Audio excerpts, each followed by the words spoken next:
সালাতে দোয়া কবুল হয়। সালাতে দোয়া কবুলের 3 জায়গা।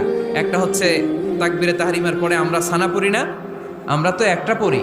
আল্লাহর হাবিব সুন্নাহ এবং নফল নামাজে আরো পড়তেন সানা, ওই দোয়া কবুল হয়। 2 নম্বর জায়গা সালাতে সেজদায় পড়ে দোয়া করলে কবুল হয়।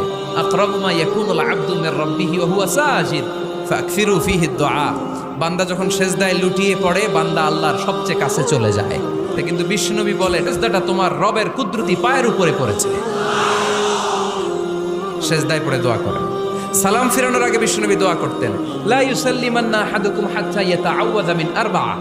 আল্লাহর হাবিব বললেন, 4 জিনিস থেকে পানাহানা আছে, আমার কোন উম্মত যেন সালাম না ফিরায়। তারা যেন পড়ে, আল্লাহুম্মা ইন্নী আউযু বিকা মিন আযাবিল কবর, আউযু বিকা মিন আযাবি জাহান্নাম, আউযু বিকা মিন ফিতনাতিল মাহইয়া ওয়াল মামাত, আউযু বিকা মিন ফিতনাতিল মাসিহিদ দাজ্জাল।